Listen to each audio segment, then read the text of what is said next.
following is a presentation of the Reviewing Network Sports.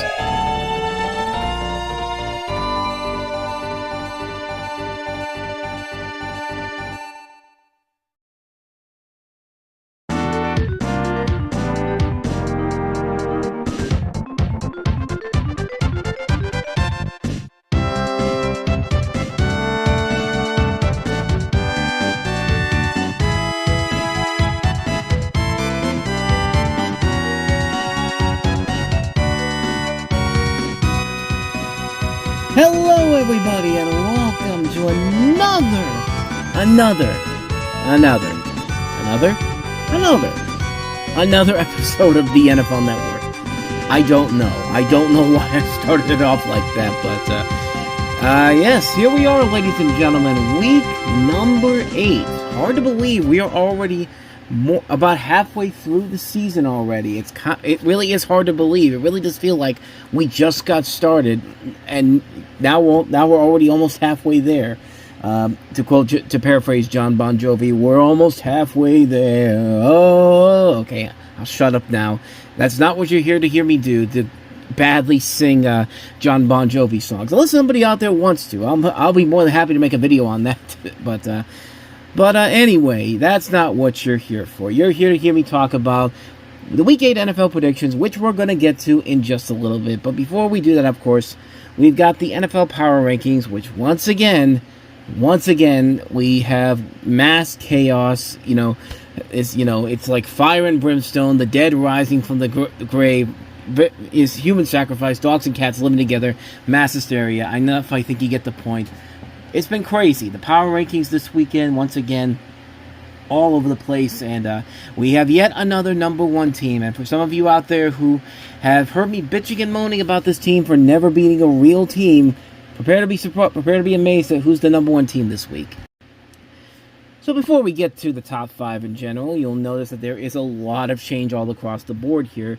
And, as bad as the New York Jets have been at 0-7, you see at the bottom there that the Las Vegas Raiders are the worst team in football this weekend. And, the Jets are a mess right now. So are the Dolphins. So are the Titans. So are the Cardinals. But the reason why I put the Raiders down specifically at the bottom was mostly because of their performance against the Kansas City Chiefs, which basically was about as abysmal as you can get. I mean, at some point during that game, when you're not scoring any points, you're not getting any offense, and your quarterback is 10 of 16 for 69 yards, maybe, just maybe, you should think about putting in your backup quarterback, Kenny Pickett, before it's already way too late. Like, you can say what you will about how he played in the final couple minutes in that game, but there was no way the Raiders were coming back from that game. I mean, the Chiefs literally were laughing and making fun of them throughout the course of the game.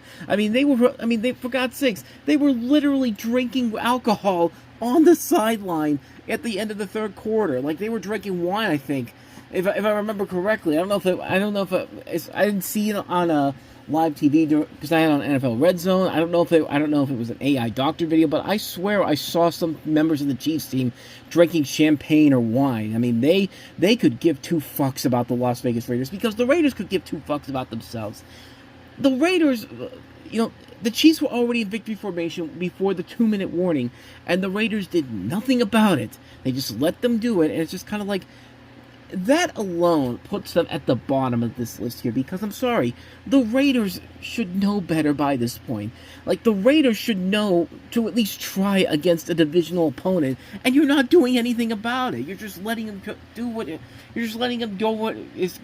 shutout on you, and it's just like, I mean, I don't know what else the Raiders need to do here. It's just like I wouldn't be shocked at all if some players, if some veterans on the Raiders do end up getting traded before the deadline. Like, we've already heard rumblings about possibly Jacoby Myers, but then you also have the rumors that came out today about Max Crosby. The Cowboys supposedly asked for a trade for Crosby, and I wonder why that is. I wonder why the Cowboys defense, that looks so good the last couple of seasons and looks terrible now, needs the help of somebody on their It's like they missed somebody they traded just before the season began. I wonder why that is, Jerry Jones. Okay, I buried that Micah Parsons joke down to the ground, but I'm sorry, you get the idea. The Cowboys are still defense is terrible without Micah Parsons, but there you go. That's my little rant about the Las Vegas Raiders. Yeah, they are they are definitely very much down there with the worst teams in football right now. But let's be honest, the Jets, the Dolphins, the Saints, the Titans, they ain't any better right now. So let's get to the top 5 teams, the teams in this week's top 5. And at number 5, a team that is still hanging very much in there is the Denver Broncos. And quite literally, they were hanging in there this past week.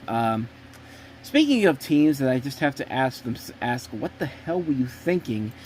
You've got the Giants led that game. They were up 19-0 at that point. They were up 19-0 in that game in the fourth quarter, and then somehow, some way, the I'm getting them confused with next week's opponent that the Broncos have, but the Broncos came back and just scored 33 points in the fourth quarter, and the Giants barely did anything until the very end of the game with Jackson Dart, and even then, it was already too little, too late. And I don't know if it's just because the Giants are that terrible or what, but I mean, I don't know. But I'll give the Broncos their credit where credit is due. They came back against all odds and pulled a comeback for the ages. I mean, to score 33 points in 15 minutes of play alone. I mean, that really says a lot about this football team and the fact that, they are still just as good. They are very much a team that is going to fight with the Kansas City Chiefs and the Chargers for the AFC West right now. I think the Kansas City Chiefs have the edge because they are finally starting to get their groove back, and pains me to say it, but I think that they will very much be in control of the AFC West once again. Which, speaking of the Chiefs, hi Chiefs, welcome back to the top 5. It's been a couple of weeks, so number 4, you are the 4th-ranked team on this list here, and really, like I said, it's because the Raiders essentially just let them go. The Chiefs basically raped the Raiders. I mean, they pulled a Jodie Foster. They pulled an accused on the Raiders. Like, Jodie Foster was like the drunk girl at the bar, and the Kansas City Chiefs were all the bar patrons, like, ready to... okay, that's maybe too dark of a reference for you, but that's what it really felt like what the Chiefs did in that game. They did not give the Raiders any opportunities whatsoever. And on top of that, their offense is getting better. Rashid Rice came back this week, and we've already seen the dividends that have been paid off with that. I mean, they had a dominant football game where...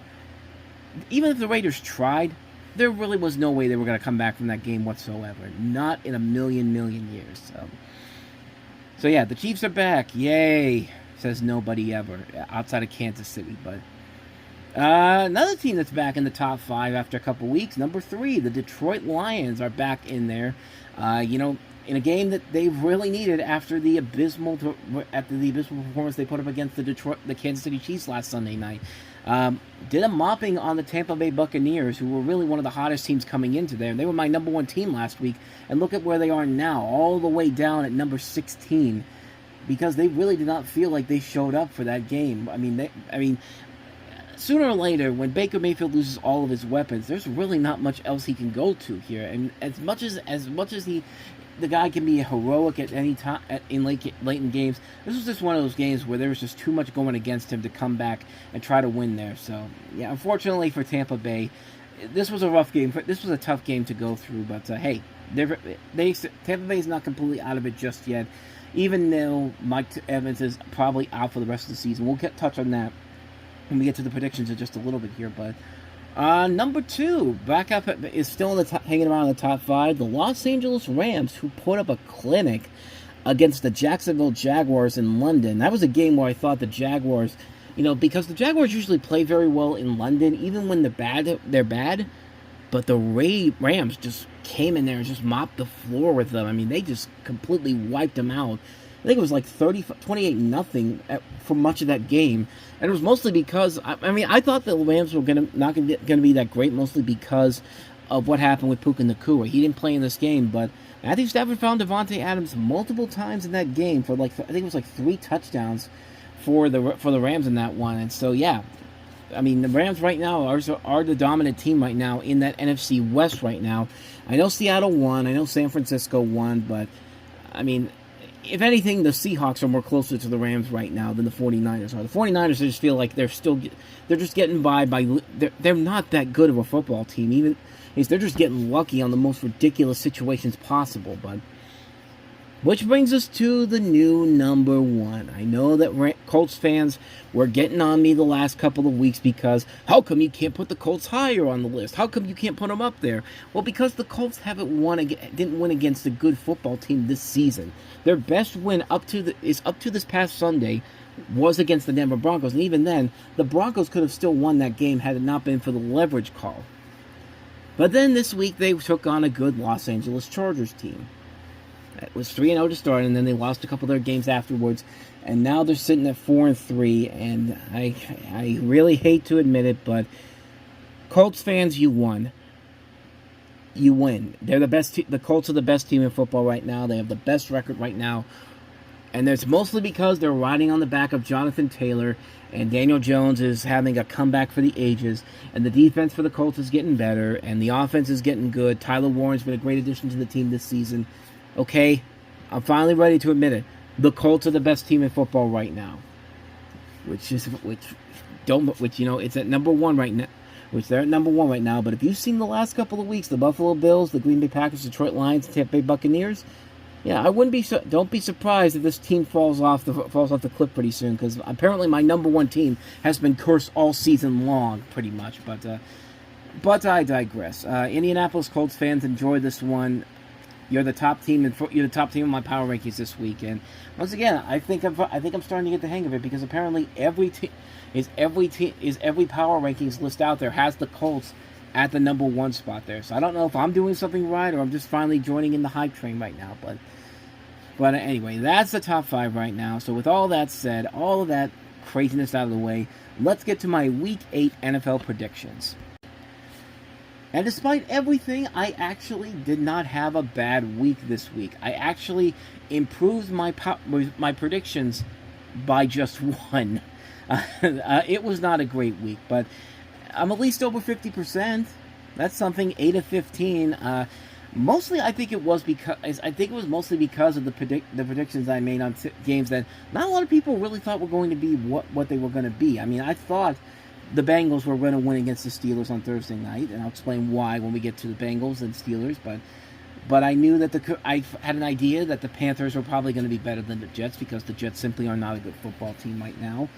A couple of those ones really helped me in the long run. But other than that, though, Sunday Night Football was a bust. The second half of the Monday Night Football doubleheader was a bust as well. Me picking the Falcons and the Texans, but yeah, that is what it is we're at right now. But let's go ahead and take a look at my predictions for this week. And we're going to start off, of course, with Thursday Night Football. Actually one of the more intriguing matchups, to say the least here. We've got the Minnesota Vikings traveling back out to Los Angeles to take on the Chargers. And it's weird because I think it was 1 year ago this week, actually. It was either this week or the week before that. But, 1 year ago last year, they were playing against the Los Angeles Rams in a very controversial finish to that game on Thursday Night Football, where the Rams came out on top of that one with a questionable call in the end zone. But at this time around, we've got the Vikings and the Chargers. Chargers coming off of a really lackluster performance against the Indianapolis Colts. I mean, they just did not stand a chance against the Colts. Colts just scored right from the get-go, and the Chargers barely were hanging in there until it was too little too late. The Vikings put up a good fight against the Eagles, even though, like I said, kind of like with the Colts and the Chargers game, the Eagles started off strong, and then this has been the problem with the Eagles all season long. There's moments between the second and fourth half of the fourth quarter, where they just kind of slip to the side and already accept the fact that, hey, we've got a lead, we don't need to do anything else, and then the other team just starts coming back.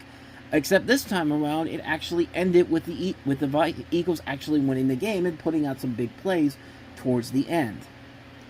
The Vikings overall, definitely a very mixed bag of a performance overall with this one, but it wasn't overall terrible. It just could have been a whole lot better overall, all things considered. But this is a very intriguing matchup, to say the least. Now, for the Minnesota Vikings, a lot of people were speculating maybe that J.J. McCarthy will be back for this particular game, but it was not the case. It's not meant to be, as Carson Wentz is already set to be the starter.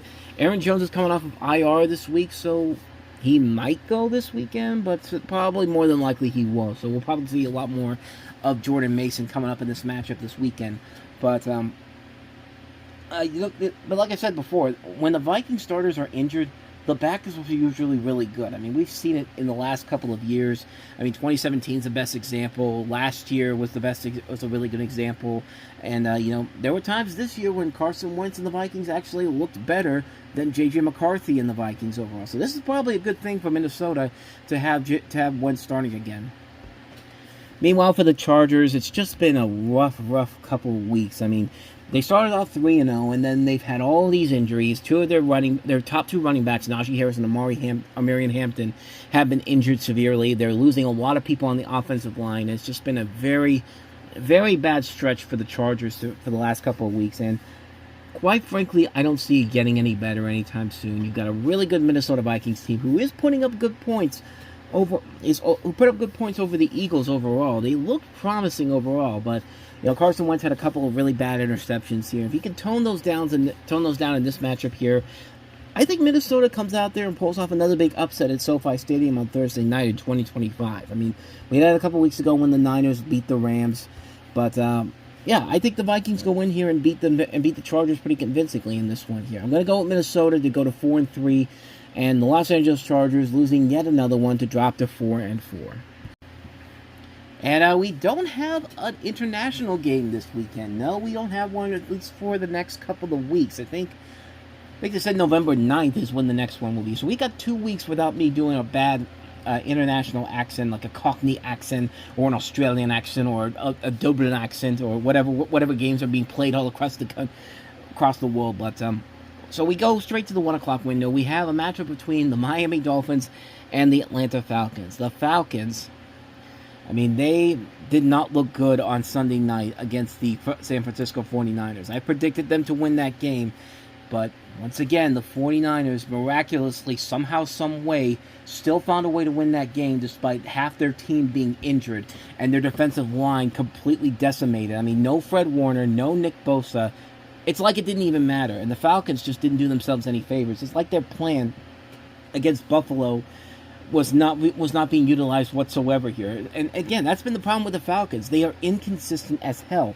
They can mop the floor with the Buffalo Bills by running Bijan Robinson all the time, and yet in the 49ers game, they can't even do that. I mean, it makes no sense whatsoever, and that's the problem with the Falcons. And, the good news for them is that they're taking on a Miami Dolphins team that is just fucking terrible, man. And it's not even because Tua's not in there. He's in there, but the team is still terrible. And it's not helping the fact that, Tua opened his mouth, which I don't think those comments really shouldn't have affected him all that much. But, I mean, the Dolphins have just been terrible all year long. And it's amazing Mike McDaniel still has his job. I'm just thinking to myself, what is going on? What the hell are you guys doing? Why is he still around here? It's just like, it makes no sense whatsoever. My only guess is that the Dolphins will be playing Thursday night next week against the Ravens, so maybe they don't want to have an interim head coach coming in before then. Maybe they want to wait until after the Thursday night game to get rid of McDaniel. That's the only thing I'm thinking of here, because if this dude's still the head coach by the end of December, that there clearly is something wrong with the way Miami is being run, because, my God, the Dolphins look absolutely horrible right now, and if it wasn't for the fact they played the Jets, they'd be 0-8 right now. That's how bad they are. So, on paper, the Falcons should win this game. They should have a nice bounce-back game. On paper.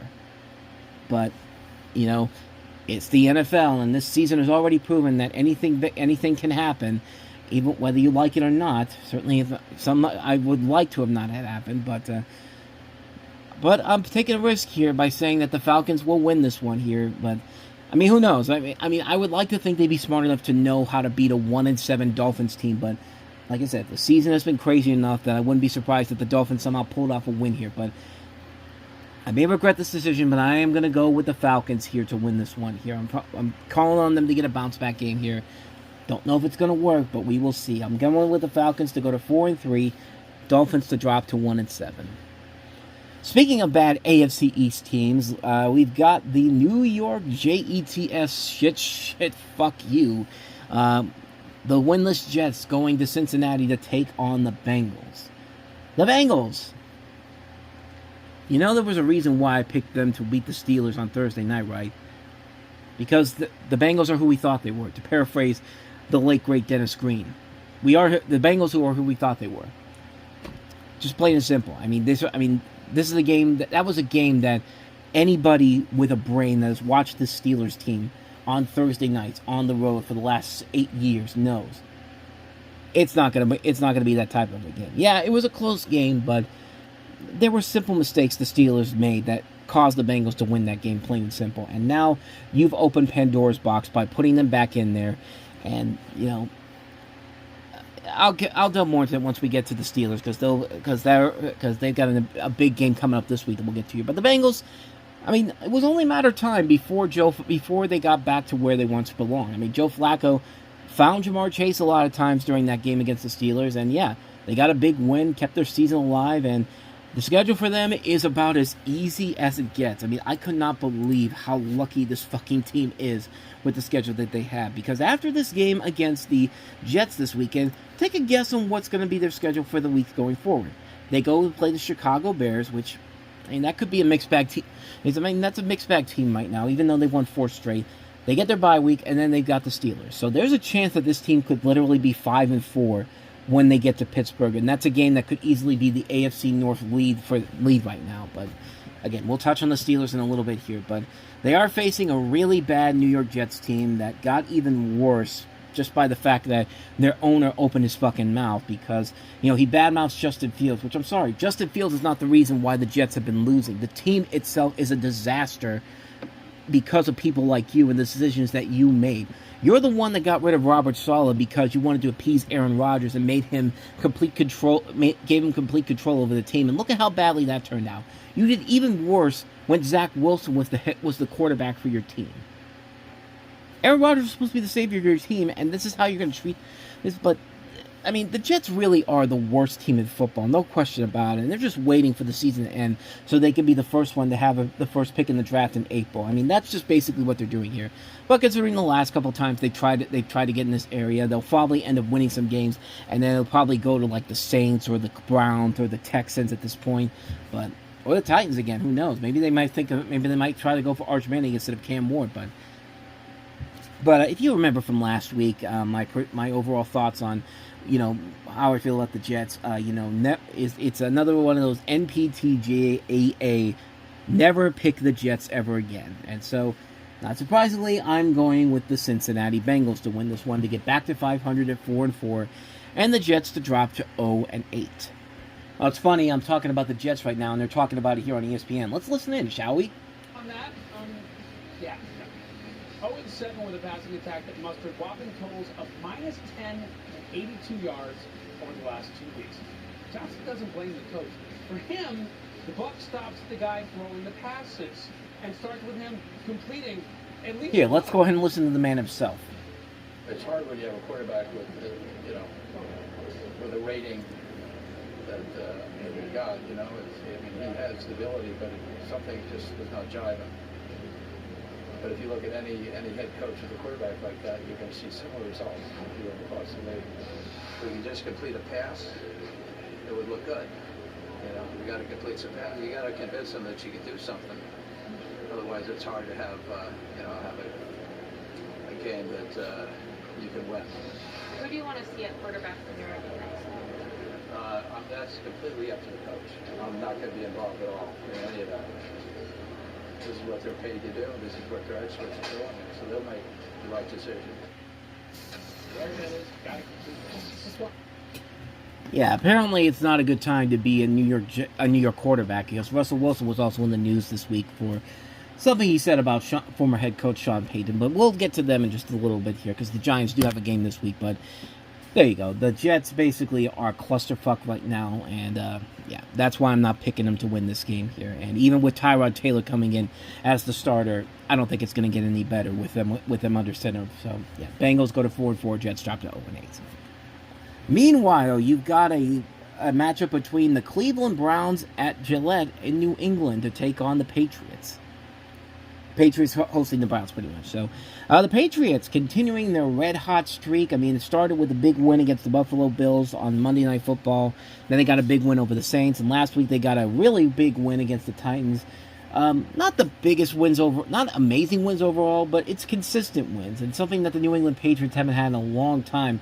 Drake May really is proving to be the quarterback that everyone's expecting him to be. Like, this is a guy that's on his way to becoming a superstar in the making. And even worse news, the Patriots are coming back, which is never good news for anybody, especially in the AFC. And especially the AFC East, where the Patriots dominated for 20 years until Buffalo came around. But they're going to be taking on the Cleveland Browns, who got their second win of the season against a really bad Miami Dolphins team. It was against the Dolphins, people. I mean, a 2-year-old could beat the Dolphins right now. But hey, the Browns got a big win. Quinshon Judkins probably had his best game of his young career with 3 touchdowns. And, just everything's working right now. Last week it was working for the Cleveland Browns. Now the question is, can they keep this up? And you're going into an interesting area where the Patriots are on the rise. Yeah, you're going into an area where the Patriots are on the rise. They're one of the best teams in football, and they've consistently been really good. I mean, they have been really dominating these last couple of weeks. I mean, and some might say, what's their most impressive win of the stretch so far? And the big one, of course, is against the Buffalo Bills. I mean, but other than that, though, this is not really a big test for them overall. It's just a matter of, can they keep this up? Can they keep this hot streak going over a team they should easily beat? The Browns are not a good football team offensively. They're getting better, but they're still not somebody that's going to make the Steelers, Ravens, or Bengals, shaking their knees right now. But I think New England's got the advantage in this one here. I am going to go with them to win this one, to get to 6-2, and the Browns to drop to 2-6. Next up, a very intriguing matchup, considering we just had this less than 2 weeks ago. We've got the New York Giants going to Philadelphia for the second game of the season against the Philadelphia Eagles. Last time we saw the Eagles on Sunday. They were mopping the floor they did a pretty good job keeping it together against the Minnesota Vikings. There are still noticeable problems, specifically in not doing a whole lot in the second quarter, third quarter, and the first half of the fourth quarter to really put the game away, as Minnesota came back and really tried to almost come back and win that game. But like I said before, the last second efforts by Jalen Hurts and especially A.J. Brown, who finally got some big plays together in the fourth quarter, really sealed the deal for them in that one. And then there's the Giants. Oh, the Giants. My God, what the hell was that? Up 19-0. And you blew the game so badly in a way that hasn't been seen since the Colts were up 33-3 against the Minnesota Vikings in December 2022. And then, of course, Minnesota came back to win that game. That is pretty pathetic. And I think most people in New York would agree that is really pathetic. Basically, the New York football teams are cursed at this point. There's no hope for humanity with this team. Even though, God bless Jackson Dart, he tried his best to get him back in there. This defense is fucking terrible. Terrible. I mean, it showed right away in that fourth quarter. Like, they were not able to stop Denver whatsoever. And, it's just... the Broncos are lucky they got a win in that one, because, that was a game that the Giants should have won. They had opportunities to win that one, and they did absolutely nothing at all to stop the bleeding in that fourth quarter whatsoever. And, this is coming a week after they pulled out that impressive win over the Eagles on Thursday night in New York. And guess what? We've got a rematch here. And do you think the Philadelphia Eagles are eager to get the monkey off their back and mop the floor with the Giants? I think that's probably a possibility here. I don't see Brian Daboll and Jackson Dart doing the same thing they did 2 weeks ago, because I think the Eagles will be ready for them this time around. It's in their home, and I'm pretty sure that the Eagles want to send a message to the New York Giants that you will never beat us, and this is our division, and we're never going to let you come and take it from us. So I think the Eagles are going to be ready to win this one here. I think it's going to be one where they have to put together a complete performance, because it's getting out of hand with just being good in the beginning and then doing absolutely nothing for 3 quarters and then saving it out in the end of the last one. It's just like, you got to play a complete game like you did last year. So I'm going with the Eagles to win this one here. I think they should get their revenge against the Giants to go to 6-2. Giants drop to 2-6, and Giants fans, I'm sorry for you. Like, New York fans deserve a lot better than this garbage. Following that, we've got the Buffalo Bills traveling out to Carolina to take on the Panthers.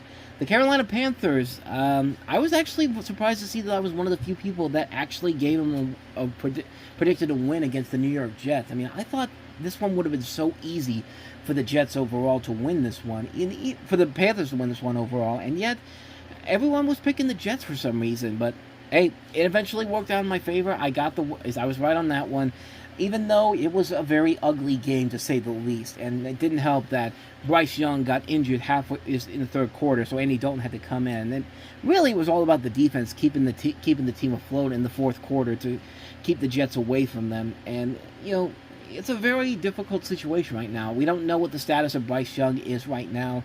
As far as I know, I don't think he's going to be playing this week. I'd have to double check just to make sure.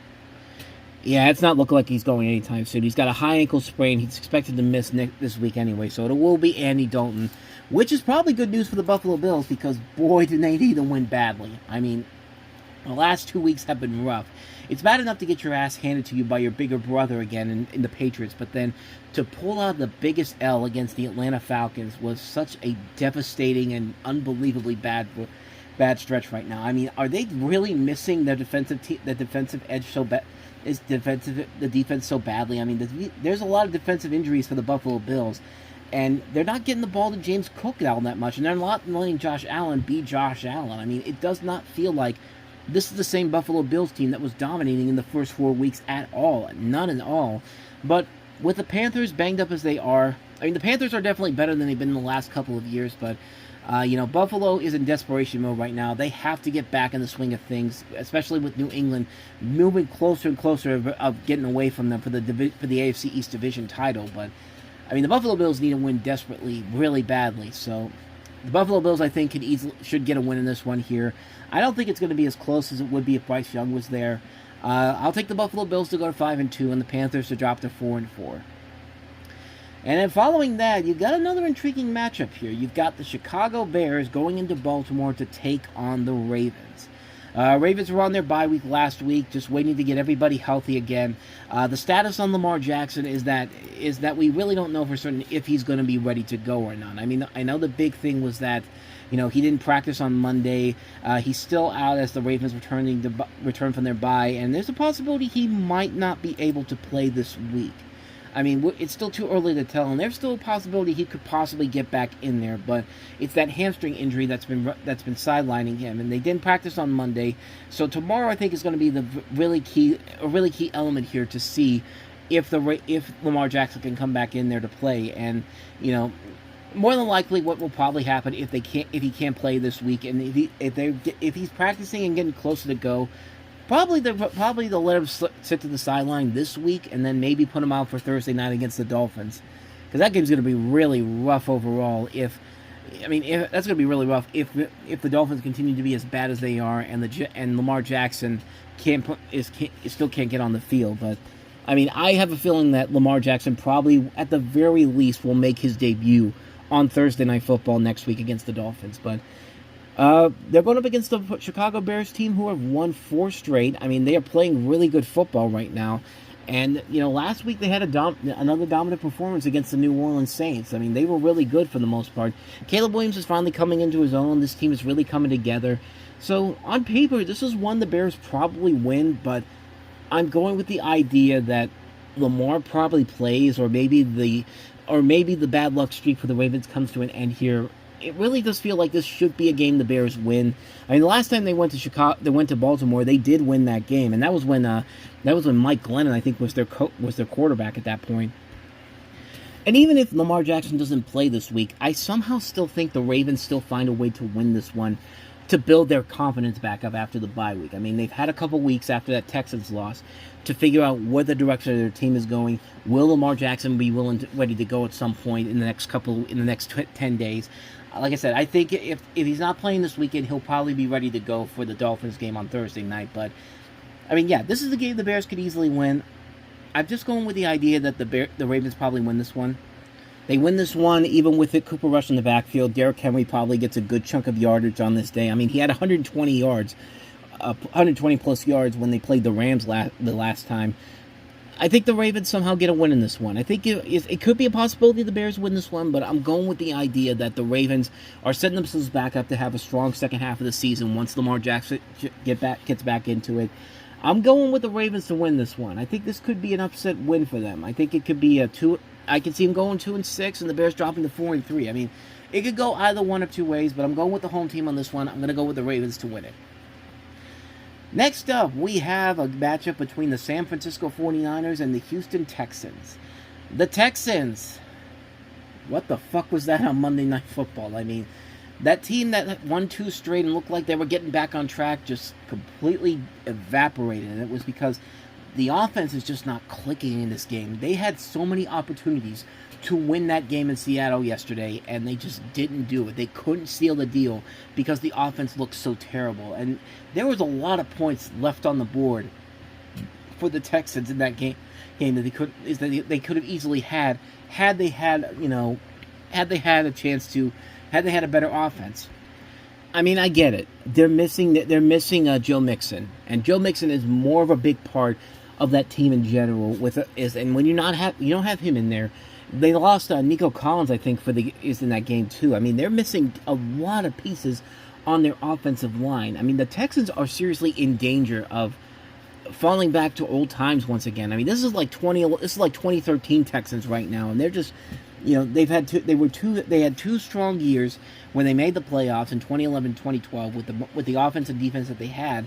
And then in 2013 and 14, they just fell off the map in general. And I think that's what's happening right now. I don't think the Texans have any life to them whatsoever. And it doesn't help that you're playing a 49ers team that's also got a ton of injuries. And yet, somehow, through the magic of Kyle Shanahan's voodoo magic, they still continue to win games, which still baffles me to this very day. Like, it still makes no sense whatsoever. Like I said, this team has no Fred Warner. This team has no Nick Bosa, no Brock Purdy, no Deebo Samuel, no Ricky Pearsall, and yet they're still winning games as if nobody's even gone. It's just like, what is this team, honestly? What really is this team? Like, it makes no sense. I mean, at least with the Seahawks, I can understand why they're winning. At least with the Rams, I can understand why they're winning. But the 49ers? It makes no sense. It makes no sense whatsoever. But that is just the way we are right now. And guess what, 49ers fans? If you think I'm bad-mouthing them because I think they're going to lose, yeah, they're playing a really bad Texans team. So, of course, I'm going to pick the 49ers to win this one. I mean, it'll probably be an ugly game, but they'll win this one easily because I just have no hope in the Texans whatsoever. What have the Texans really done this season to really convince me that this is the same team that won the division 2 years prior, is in the last 2 years? Like, nothing. Nothing at all really says that to me. So, not a shocker. I'm going with the 49ers to win this one, to go to 6-2, and continue to baffle me why they're still this good. And the Texans to drop to 2-5. Following that, you've got an NFC South matchup between the Tampa Bay Buccaneers and the New Orleans Saints. The Saints, yeah, that was not a good game against the Chicago Bears. But then again, that's been your entire season overall. I mean, kind of like with the Dolphins, had it not been for a Giants team that collapsed in that game against the Saints, if the Giants don't collapse in that one, this is another one of those teams that could be sitting at 0-7 right now, because the Saints really are not that good of a football team. It's not their fault. I mean, their starting quarterback Derek Carr retired just before the draft, and they scrambled to find somebody to fill that void, and they're going with Spencer Rattler, who has not been that great overall. I mean, this team has looked somewhat decent in a couple of weeks, but they've never looked spectacular overall. They've just been sitting there, just kind of like, I mean, they're not a good football team right now. Meanwhile, with Tampa Bay, it's much more complicated because, as I said before, Tampa Bay has looked promising all year long. I mean, they've played very well without their main starters overall. I mean, they've been playing very well, but I mean, yeah, losing Mike Evans this week to a broken clavicle out for the season, that's a big, big loss overall. And yeah, you're going to be riding a lot on Emeka Egbuka and also Tez Johnson while you're waiting for Chris Godwin to come back. I mean, the Tampa Bay Buccaneers suffered a big loss against Detroit, but I still think that they are still very much in there because the NFC South just isn't that great overall. I mean, the Panthers are probably your best bet right now, and maybe the Falcons, but this should be a game the Tampa Bay Buccaneers should win. The Saints are not that good of a football team. They really have not shown any real promise whatsoever. But yeah, it's going to be tough overall. This could be a really ugly game, but I'm going to go with the Buccaneers to win this one, to go to 6-2. Saints to drop to 1-7. I just have more faith in Baker Mayfield right now than I do Spencer Rattler. Let's just put it that way. Following that, you've got a matchup between the Denver Broncos as they host the Dallas Cowboys. The Broncos, as I said, put up a massive comeback over the Giants. We've talked about it already. Then you have the Dallas Cowboys, who really just mopped the floor with the Commanders, and it didn't help that Jaden Daniels went out, which really puts a lot of question marks for the Commanders going forward, which we'll touch on them in just a little bit. But yeah, here's the thing: the Cowboys' offense has been really good all season long, but their defense has really been terrible all year long.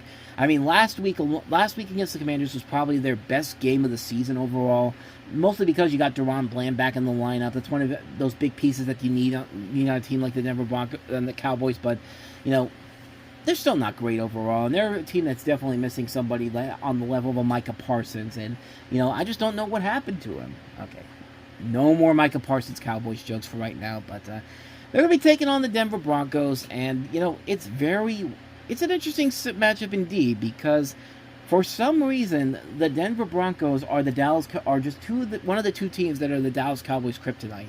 The other one is the Arizona Cardinals, who, not surprisingly, the Cowboys are going to play later this season on Monday night. I think it's actually the first Monday of November, if I'm not mistaken, but I could be wrong on that. Don't quote me on that, but I think it is sometime next month though. But yeah, the Cowboys for some reason just can't beat the Broncos, no matter how bad the Broncos have been, no matter how good the Cowboys have been. They have never been able to find a way to really beat the Broncos very convincingly. So there's a lot at stake in this matchup here, and I think the Denver Broncos are riding very high right now. Their offense came together very well last Sunday. Their defense is really good, and I think in a game like this, it really is going to be a tough act for Dallas to really come off of here. I mean, they're playing a really good football team this week in the Denver Broncos, who's got the advantage right now. They've won their last 3 games were really impressive wins overall against the Philadelphia Eagles, the defending champs, and then you go in and then you come back like that against the Giants. I mean, you're on a hot streak right now, and you're doing everything in your power to essentially keep this train going. So on that front, I'm going to go ahead and give the Denver Broncos the win in this one. I think they continue the streak. I think they go to 6-2, and the Cowboys drop to 3-4-1. And then following that, we've got a matchup between the Tennessee Titans and the Indianapolis Colts. Tennessee, turns out Brian Callahan was not your major problem. I mean, your entire coaching staff, your entire team right now is just a clusterfuck, to the point where Tyler Lockett was wanted out of Tennessee and got his wish. So there goes one of Cam Ward's big weapons right now, and now you're just raising the white flag right now. Because, yeah, there's nothing else for the Tennessee Titans to really do right now except to just suffer the last half of the season and then hoping that better coach comes into play here. I mean that's just basically where they're at right now. They're just not a good football team. They had a chance against New England at first, and then second half they just completely fell apart after that one. New England just mopped the floor with them in the second half of that game, and Mike Vrabel got his revenge. So yeah, it was probably deserved at that point. But they're going to take on the hottest team in football right now in the Indianapolis Colts. And hey, thank God for the Chargers win, because yeah, you proved to me that you are a contender right now in this. And after this game, it does not get easier, because you got a couple of really tough games after this. I mean, the Colts then go to Pittsburgh to take on the Steelers. We'll touch on them in just a second.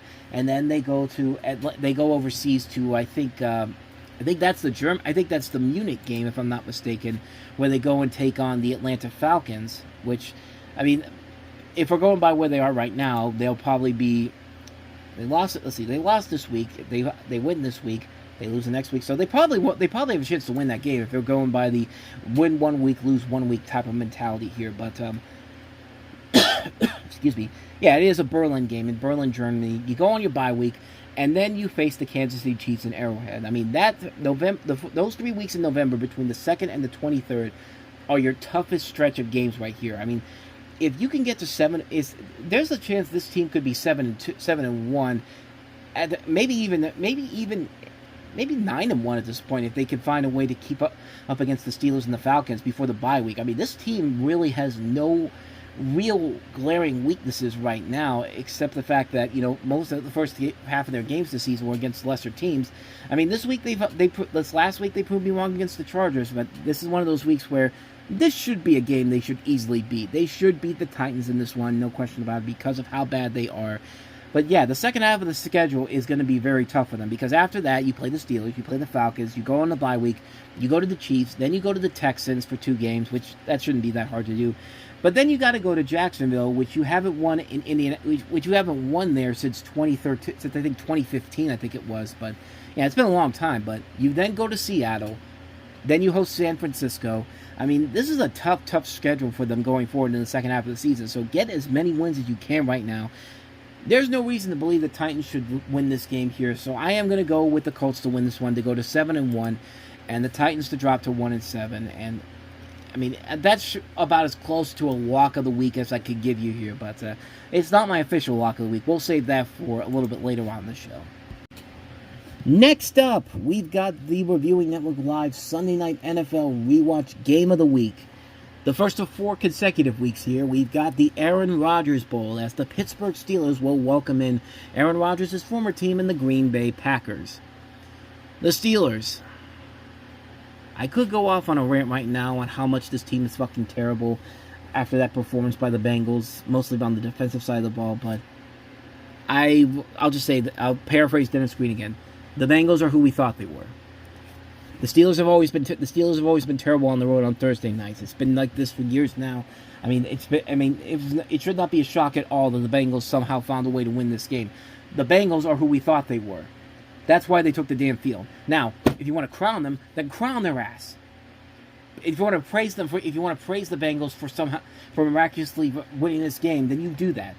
But the Bengals are who we thought they were, and the Steelers let them off the hook because the defense was fucking terrible. I mean, that's been the biggest problem with the team all season long for the Steelers, is that the defense, the best thing about this team, even when the offense was not doing anything, the defense was still hanging in there.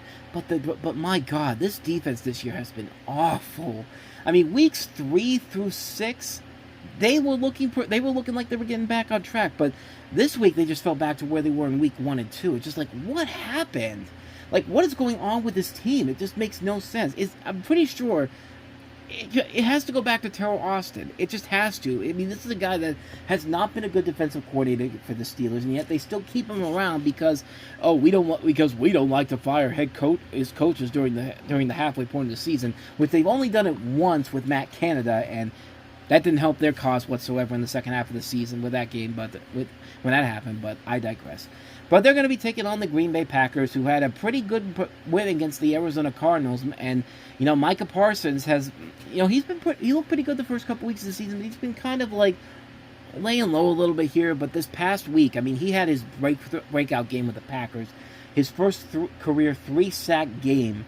I mean, he's right now playing as the guy they were hoping for when they traded for him, which makes this battle all the more intriguing because the Packers obviously are one of the hot teams right now, and that win against the Cardinals really helped them get back on track. And the Steelers, I mean, they were looking pretty good right now for the division overall. But this is why I said a couple weeks ago, pump the brakes on that, because this is what the Steelers always do. They get your hopes up at the start of the year because they have an easy cakewalk schedule, and then the second half of the season, they just find a way to collapse at the worst possible time. And I'm hoping that this was not going to be the case this time around, but, unfortunately, that's just how this game works. And it's just it's just a situation right now where you need to get as many wins as you can, because that second half of the schedule for the Steelers is going to be brutal once again, because you got the Colts coming next week, as we mentioned before. You got the Chargers you're going to LA to take on the Chargers in 2 weeks on Sunday Night Football, which the last time you did that on Sunday night was a complete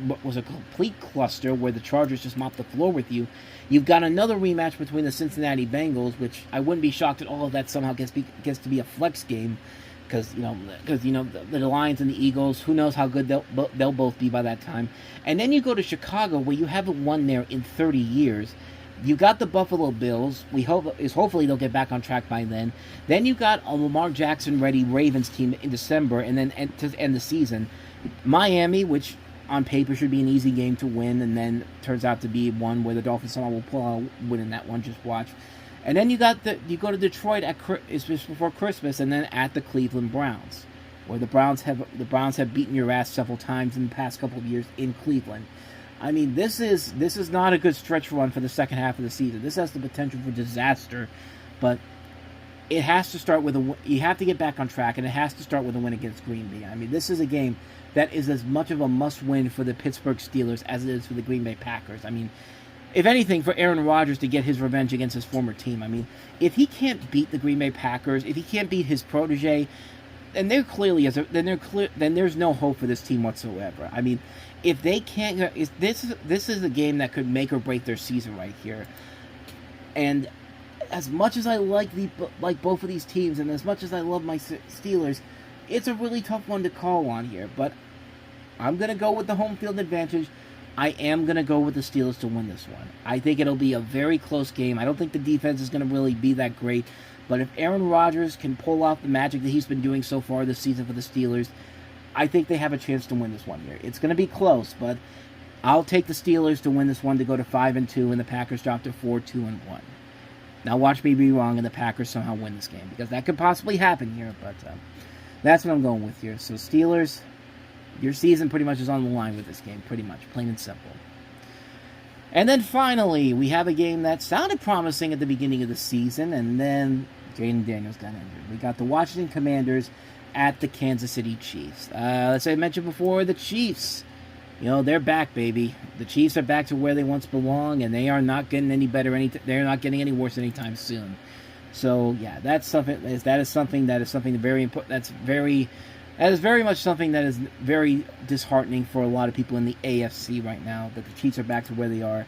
But then they're facing a team in the Washington Commanders who have looked really, really bad the last couple of weeks. I mean, this is something where this has been a rough stretch. I mean, to lose in the way you did against the Chicago Bears on Monday Night Football, and then to completely fall apart at the seams against the Cowboys. I mean, this Commanders team is in trouble. This was my pick for the division, because I thought, the NFC East has not had a back-to-back division winners in 22 years.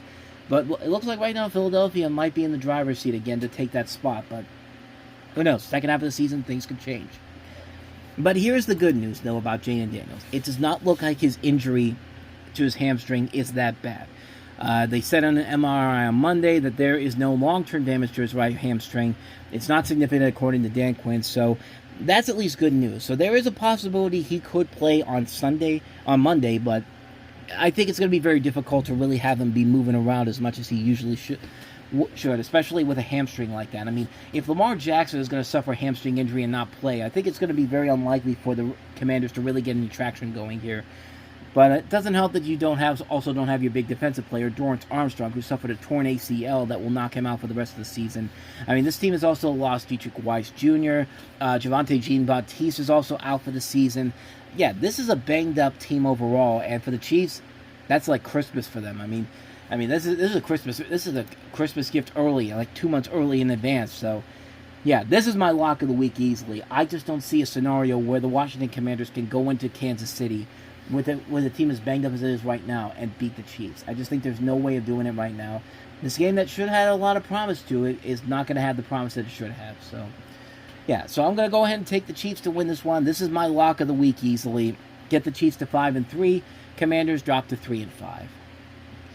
So there you go. Just to recap my winner predictions, I've got Minnesota over the Chargers, the Atlanta Falcons over the Dolphins, the Bengals over the Jets, the Patriots over the Browns, the Eagles over the Giants, the Bills over the Panthers, the Ravens over the Bears, the 49ers over the Texans, the Buccaneers over the Saints, the Broncos over the Cowboys, the Colts over the Titans, the Steelers over the Packers, and the Chiefs over the Commanders.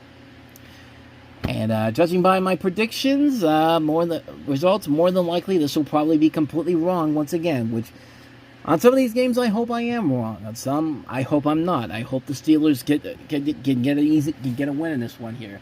But there's a lot of games here that can go one way or the other here. So, but hey, that's the name of the game here. I mean, honestly, honestly, I wish my predictions can go as well as my college football predictions on ESPN, because, on ESPN they have that thing, the Pigskin Pick'em, which I do on there, but I also do the college Pick'em as well, and apparently I've done really well on there, and I just haven't noticed it. I'm 36-24, and I think last week I was 9-1. Like, the only one I missed out on was Vanderbilt beating LSU. I had LSU winning that one, and that's the one I lost. But every other one here, Georgia Tech at Duke, I had Georgia Tech in that one. Houston over Arizona, TCU over Baylor, Oklahoma over South Carolina, Georgia over Ole Miss, James Madison over Old Dominion, Iowa over Penn State, Missouri over Auburn, and BYU over Utah. I got every single one of them except for LSU. So apparently I'm really good at picking college football games, apparently, this week. But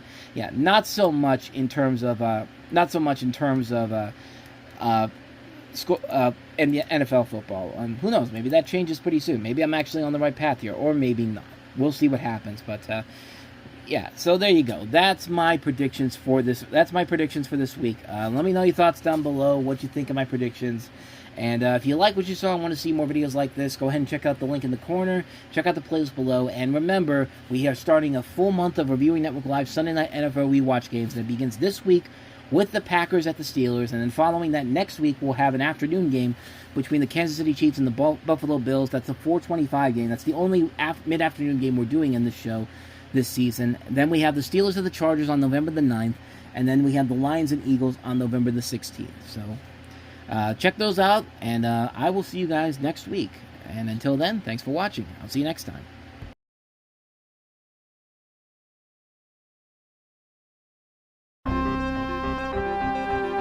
The following has been a presentation of the Reviewing Network Sports.